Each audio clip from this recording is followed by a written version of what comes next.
Arts Gallery brings in a mix of work primarily from Cleveland, but we will also extend our reach, especially during the Waterloo Arts Fest.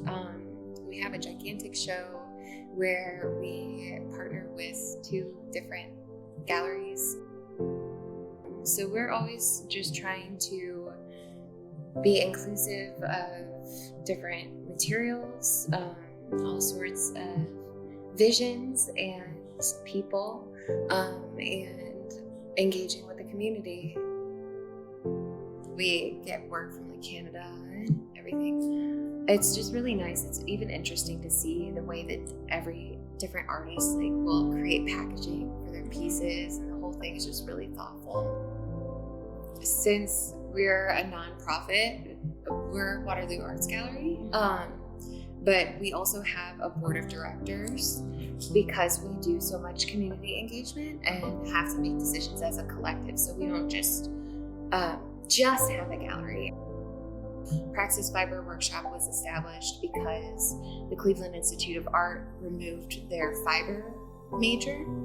They had a major where you would work with textiles and fibers, and they had a bunch of looms, and they sold them at a really reasonable rate to Praxis.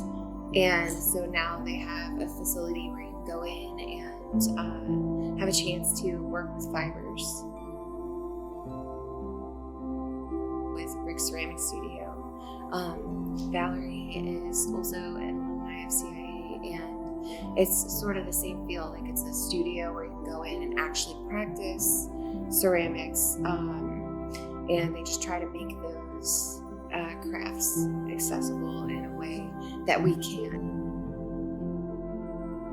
There just isn't a lot of cohesive days where you can be like, okay, everything's gonna be open, you know? But for us, that's Wednesday and Saturday. I guess the most interesting thing that's happened since I've started here was the emergence of Pop Life.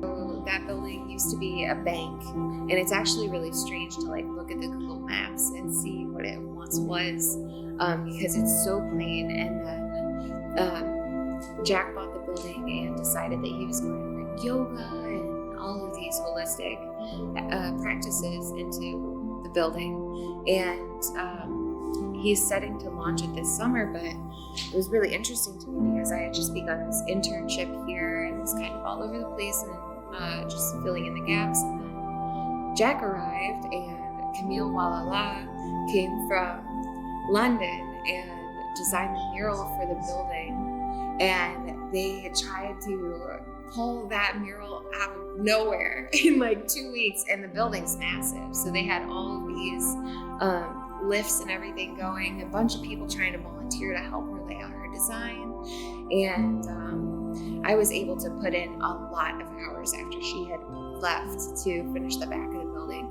But it was just really incredible to see something so vibrant appear in the way that like people just came out of the woodwork to help. And we haven't had the grand opening of that or anything, but I assume that'll be really interesting too. But yeah, it was just like exciting to see that growth happening in real time and see the way that it's changed the way the street feels.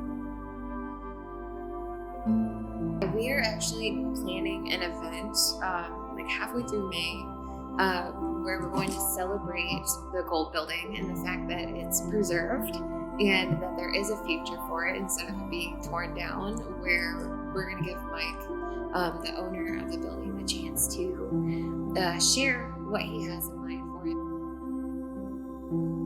It was really just the mural that was aging that kind of gave it this appearance that the building was in worse shape than it was. So it's fantastic, and from what I hear, he's going to take the upper floors and convert them into apartments, and then below there should be like a shared space, and it's big enough in there for there to be more than one business.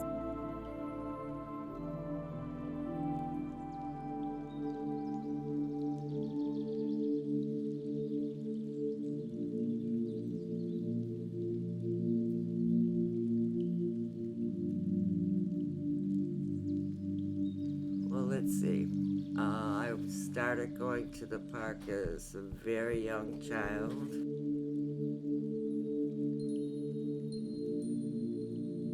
I liked the roller coasters. There were, I believe, 5. The Little Dipper, the Big Dipper, the racing coasters, the flying turns, and the over the falls. All were very scary when I was little.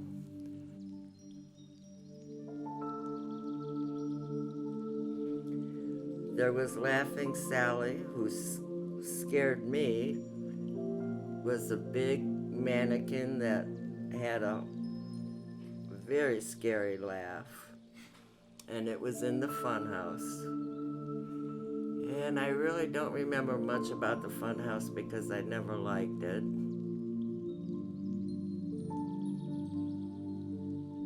There was a carousel and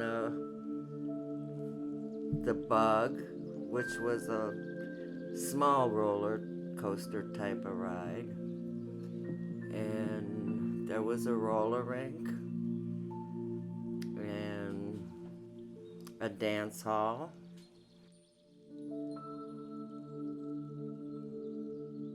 They sold tickets for a nickel a piece, and the rides would be anywhere from 1 ticket to maybe 4 or 5.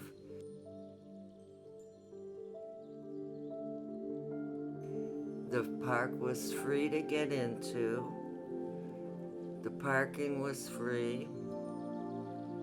They sold popcorn balls, popcorn taffy, which they called kisses, and frozen custard. There was another ride called the Laugh in the Dark. As young kids, we used to get on the bus, and the bus stopped right there at Euclid Beach. And sometimes we would walk.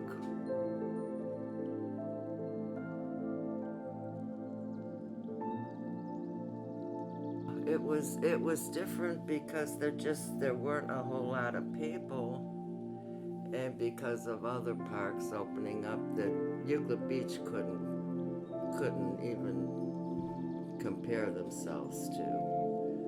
So it was just like a neighborhood park, really.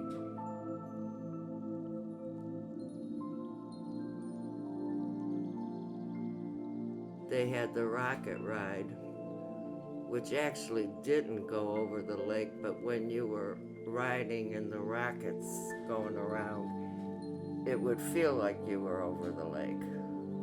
And I remember as a kid, I used to be scared to death that one of the rockets would fly off and not end up in the lake. But that was when I was little.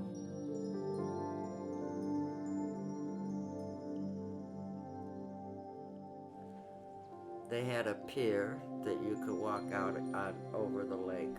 They used to have fireworks on the 4th of July, which was on the beach right there, because Euclid Beach at one time did have an actual beach.